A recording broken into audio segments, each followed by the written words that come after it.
Hello team and welcome back to the channel. So today is our project 2 where I'm going to show you how you can set up your custom private GitHub server on Ubuntu machine or any other kind of virtual machine.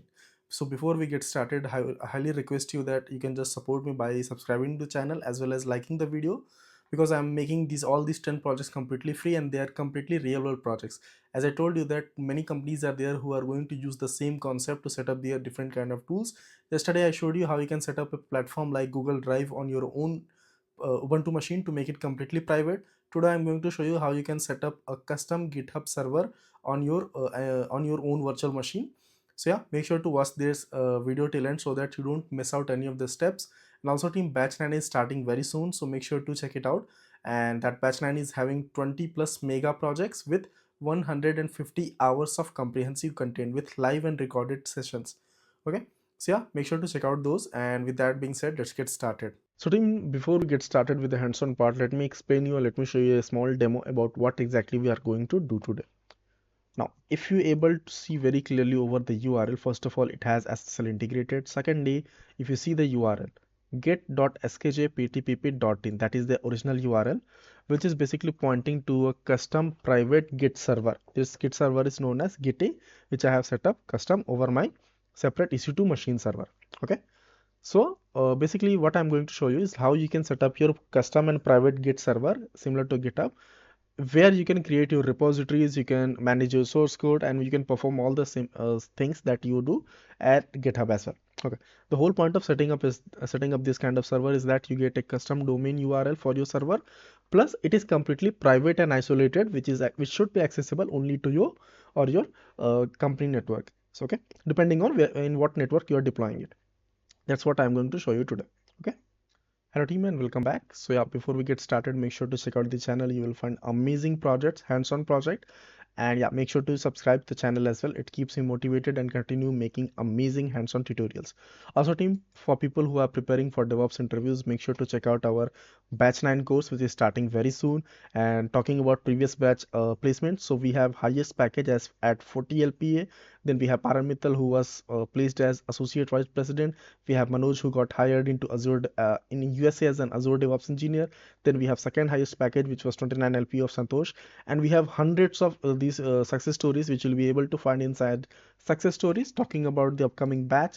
So this is going to be for 8,400 rupees if you use the coupon that is valid for first 50 enrollments. Talking about the contents of this course, so we are going to have total 20 mega projects. These mega projects are going to be different kind of projects, multi-tier. There will be 4-5 multi-tier projects with different databases. That means you are going to learn how to connect database to your application as well. Then we have microservice applications. Then we have Azure DevOps project. Then we have GitHub Actions project. We have GitLab projects. So many different kind of projects, and we are having 14 comprehensive modules. This course is going to be 150 plus hours of content, where we have live sessions, where we have recordings, and even if you miss any live session, you are going to have the recording of it. Okay, so yeah, it is starting very soon. Make sure to check it out and enroll to it. As of now, we are having discount for first 50 users only. So yeah, so as you know, like in companies, obviously they have complete source code, right, which they need to store somewhere. So generally what we do, we use either GitHub, we can use like GitLab or even Bitbucket, right? So obviously there are even enterprise versions which are going to be a little bit costly, and then we have the public version or the general ones, which is publicly accessible as well. Okay, but in companies, when it comes to like make sure that your source code is stored securely and nobody outside your company or outside your company network can have access to it, then what should we do? So there are multiple options for that. One option is that you can set up your own private Git server, and that's exactly we are going to do. That means the Git server that we are going to set up, we are going to first of all use 𝗕𝗃. Okay, and it's going to be similar to GitHub only. The benefit that we are going to get is that this whole server will be separately set up, having XYZ or separate URL where we will be able to access it, and this will be within company network, right? So the benefit that we are getting here is like complete security, completely private and isolated, specifically accessible only to the people who are part of this company or part of this project. And that's exactly we are going to set up. So I'm going to show you from scratch. That means make sure to watch this video till end so that you don't miss out any of the steps. Because when I was implementing this for the first time, I was facing a lot of issues and I just fixed all the issues, and then I'm going to explain all those things. Okay. So make sure to watch this till end so that you don't miss out any of the things. Now let's start with the hands-on part. So team, for that, first of all, what we need to have, make sure first of all, yeah, make sure that you have one domain purchased. I have purchased this domain, and yeah, I'll be guiding you in detail how exactly you can configure the DNS record. So just make sure that you have purchased the domain. Okay. Next thing that we need to do is create an instance which we are going to use as our server. So let's name this as server, and we can scroll down where we can select the machine. So I'm selecting AMI as Ubuntu Server 24.04 LTS version, which is one of the latest. Then we have instance type, so I'll be going with medium so that I can just guide you. Okay, I can go with large also, but here I'm just going with medium. Okay, key pair we can select security group, the one that I have shown you previously also. Just to let me show you again. If I go to dashboard, then security groups, primary, and these are the ports that I keep generally open, out of which 22, 443, 80 and 3000 to 11000 is the general port that you have to make sure that it is opened. Okay, coming back here, so now we can select the existing security group, and storage I'm giving 25 this time. Okay, launch instance, and our instance is created. Now we can connect to it. Just copy the public IP address, go to MobaXtorm. If you do not have it, make sure to install it. It is available for free, and I suggest to install the portable version. Why? Because portable version is something that you'll be able to use on your office laptop as well. Okay, I know lots of you are working on using your office laptop for practice, so you can use this. Okay, click on session SSH, because we are going to connect to our virtual machine using SSH. Okay, that requires port 22 to be open. Now here we can paste the public IP address of our newly created virtual machine. Username we can give Ubuntu, because that is the default user for our Ubuntu machines. Then click on advanced SSH, click on private key. And now we have to select the private key which is present on our local machine, which will be used for authentication. Next thing, you can click on bookmark and provide a name to your machine. I'll just write as server, and color I'll be selecting as green this time. Click on OK. Now we are connected to our virtual machine. You can see, right? Now we have to execute commands. So first command, let me show you. First command that we have to do is sudo apt update and upgrade. Why we have to run this command? Because when you set up Linux machine, so you have to run this first command so that the default packages are available for usage and they are ready for usage. Okay, so make sure to run this command. After that, second command that we have to do is install required packages. What we are installing, git MariaDB. MariaDB will be needing because it's an open source relational database which is going to be storing other data of our Git server. Then we have Nginx, which we are going to use for reverse proxy so that traffic can be routed to HTTP. Then we have sortbot, which we are going to use for let's encrypt SSL certificates. And then we have Python 3 sortbot, Nginx. This will be needed to automate the SSL configuration on the Nginx side. Okay, -y so that no prompt comes and permission is given. I can copy this command as well, and let's wait for this to complete. Once this is completed, then we are going to execute this command. Okay, we have lots of command, and again team, I am preparing this documentation and I have to modify this document multiple times, because as I say, when I implement these things for the first time, I also get a lot of issues. Okay, and yeah, let's wait for some time so that it gets completed. Meanwhile team, again I'm saying that see, I'm uploading all these projects for free, and these are completely real-time projects that are actually being used in companies. So I would highly appreciate if you can just subscribe to channel and give a like to this video, and helps me a lot to reach more people, and keeps me motivated to make more videos like this. Okay, and this is our second project. So yeah, 96%, 97, and let's wait for a few more minutes.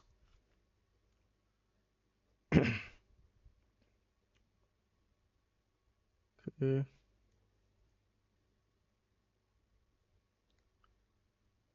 Okay, I guess it is completed now. Now we can run to install all these packages as well. And again, this is going to take a little bit of time. Meanwhile, we can go here, secure MariaDB installation. So basically what we are going to do, set up a strong root password. remove anonymous user so that nobody without any credential can access, and disable remote root login so that nobody outside the server can log in from some other location. Okay, I can copy this, and yeah, we can run this. Now, current password for root, so we have not set up any password, so we'll just click enter. Then switch to Unix authentication, yes. Change the root password, yes, and new password. So I can put the new password, something that I have already written here. Where is it? This is going to be root password as well. This is going to be root password for root, and sorry, @123. This is going to be password for this and for root as well. DevOps_123. Same thing here. DevOps_123. Do we have to remove anonymous users? Yes. Disallow remote. You can see here. Normally, root should only be allowed to connect from localhost. That means from the same server. That is the reason that we have to disallow, so that nobody can access remotely to our server, especially the database. Okay. Remove test database as well. Remove reload privileges. Okay. So now whatever changes that we did for our database, that has been applied. Okay. Coming to next command that we have is to basically set up the 𝗖𝗔𝗃. See, 𝗔𝗃 is going to be the main package using which we are going to set up the Git server. So for this, we are going to set up a database user. Let's run this command, and now we have to provide the password that we set up. We have logged in, and now we can execute these commands. So what they are doing, basically, first of all, character set. So UTF-8 we want. Then we are setting up a user named 𝗖𝗃, whose password is going to be this, and privileges on this. This is going to be the database. As you can see, we have created here. Okay, and flush privileges so that these changes can be applied immediately. So I can copy these commands and we can run this. Now this is done. So that means the part for database creation, database user and password setup has been done.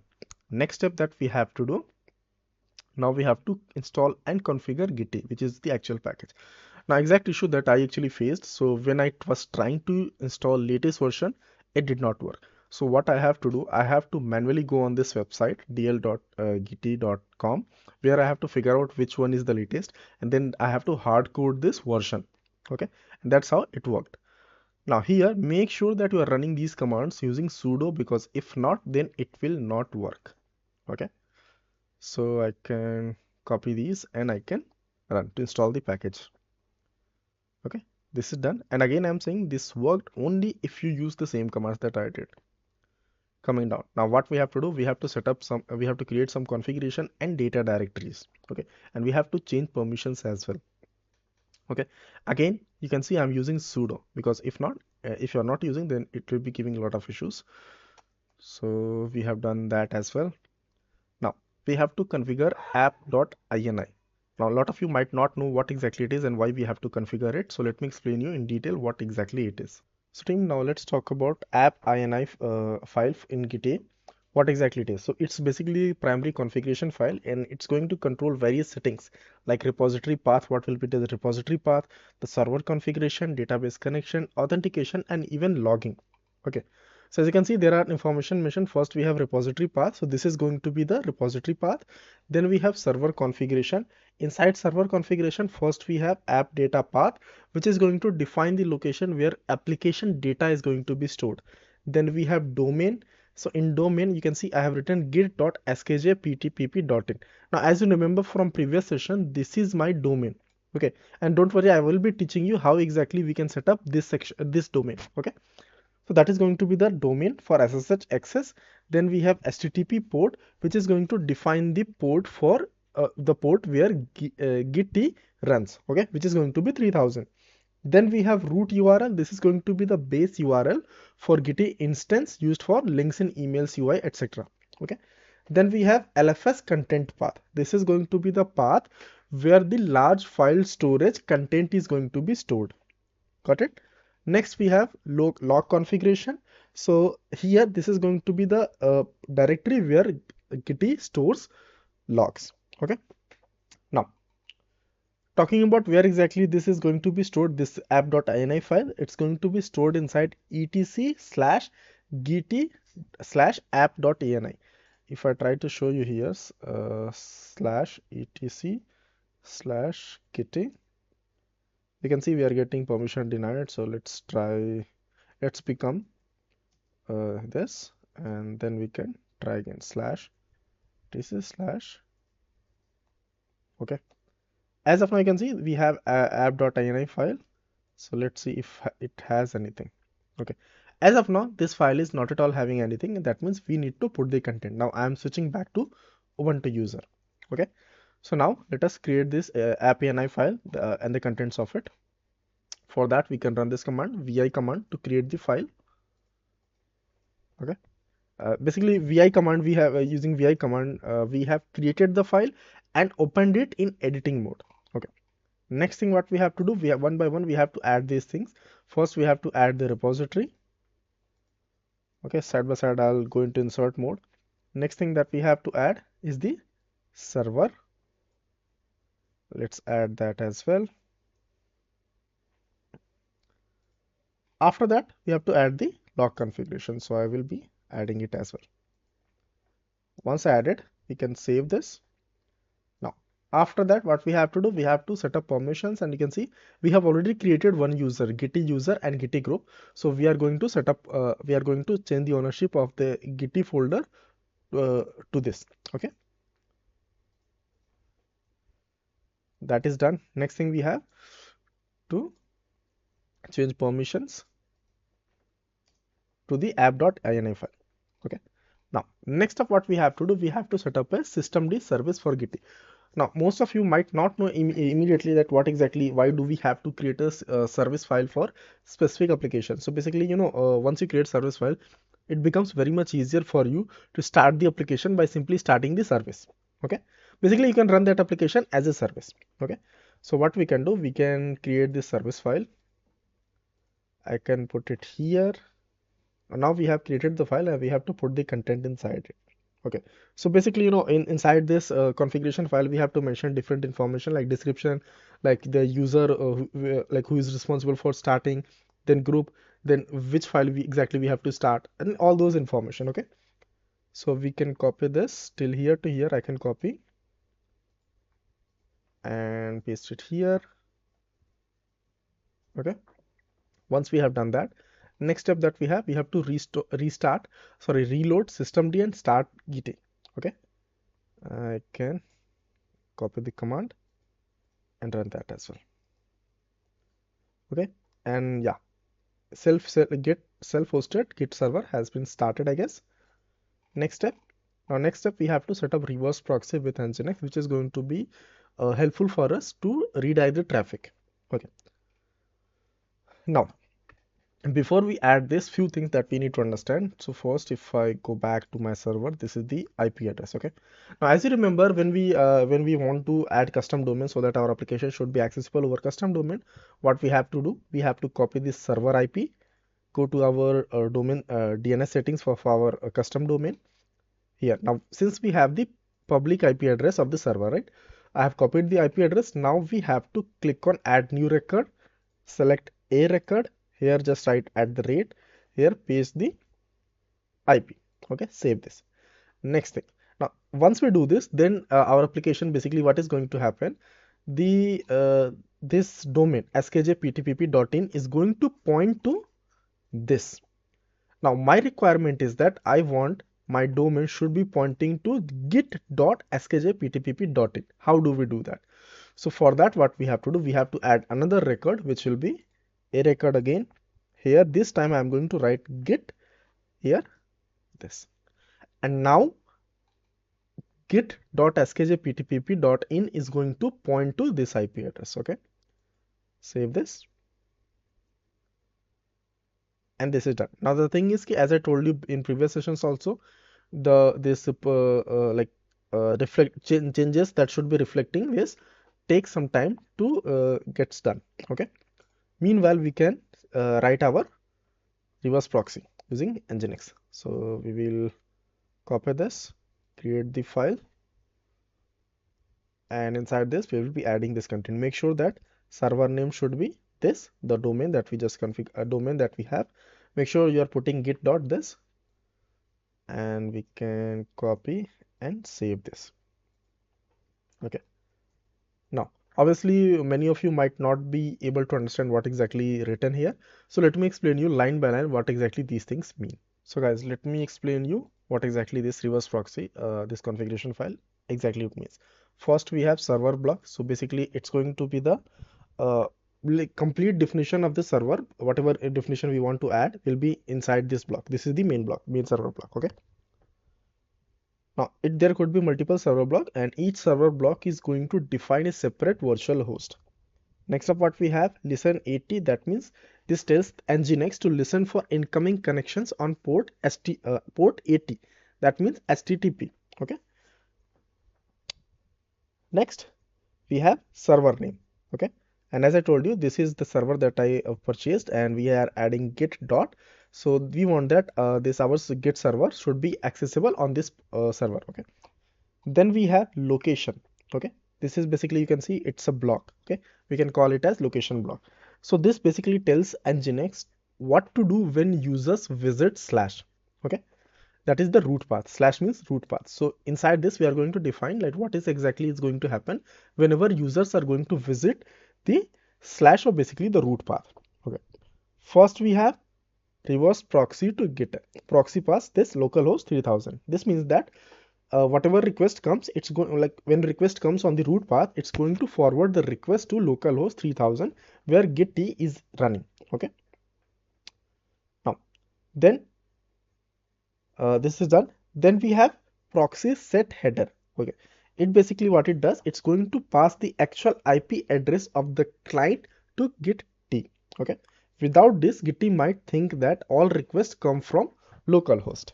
Okay, then we have proxy set header x forward for then so and so. Okay, so basically this header tracks the original client IP through proxies.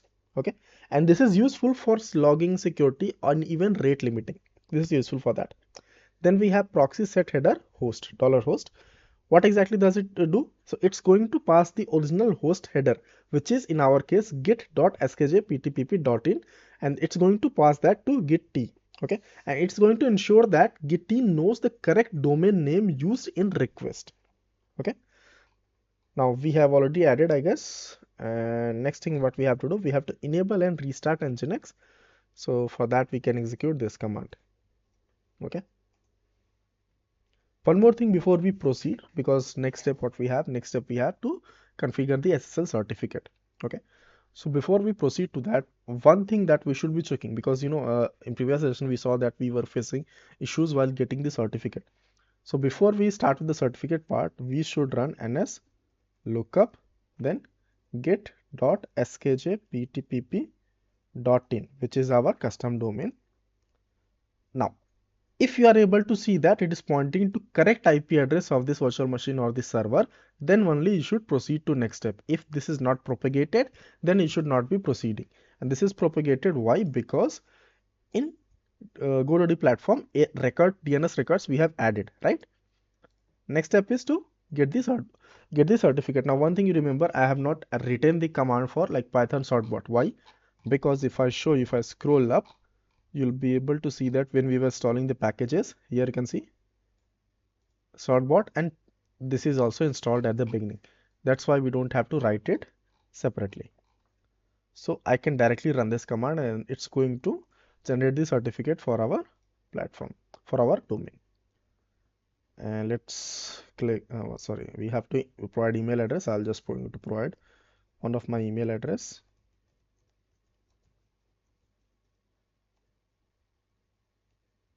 Yes, and it's requesting, and let's see what happens. Again, if it works, then remember that every time you run this command, before that you have to make sure that you are running ns lookup command. And I can see this time it worked fine in the first go itself. Why? Because our IP address is directly propagating, like means this custom domain is pointing to correct server IP. Okay, this is done. Now we have the certificate. Next thing what we have to do, you can, if you want, you can set up an auto renewal also for your certificate. For that, you can open the cron tab, and here I'll just go with vim, and here I can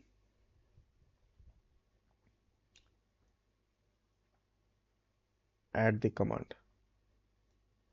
Okay, what does this mean? It's going to check every day at 3 a.m.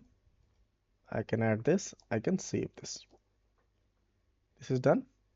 Okay, now, and we have already generated a certificate, so that next thing what we have to do, we can simply go on browser, search git.skjptpp.in, and here as you see it works fine. But what exactly we have to do next? So let me guide you with those things as well. Now the password, so if you remember, the password that we have set up was what? DevOpsShack@123. I guess if I check here, you can see DevOpsShack@123, and that's exactly I'm going to put here, DevOpsShack@123. Rest you don't have to change anything. Also, guys, just to let you know that even I ran this first time, so by default the repository path was going to user, which was not the correct one, so I have to modify that as well, and then only it is working. So I can click on install 𝗘𝗃, and let's wait for this to complete installation. Okay, taking a little bit of time, so we have to be patient.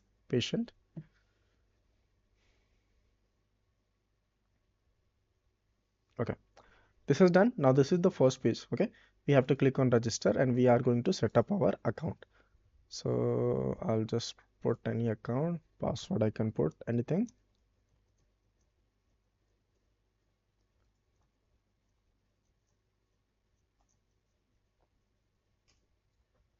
Account is registered, and now you are on a Git server, that is from Git. Now if you want, you can create repository. Let's provide red demo repo, sorry, name should be like this, demo repo. You can make it private or whatever you want. You can set up all those things, and you can see this is the same kind of platform as GitHub, and yeah, we have all the different options. Okay, and this is how we can just, if you want, you can just clone this as well. Okay, on your own like local repository, and you can work with. So you can see how like basically the whole point of setting up a separate or private Git server is that you get like everything in your own network, on your own like custom network, and it's completely isolated as well as private. Okay, so yeah, this is one of the options that companies prefer using over like using the public GitHub or public GitLab.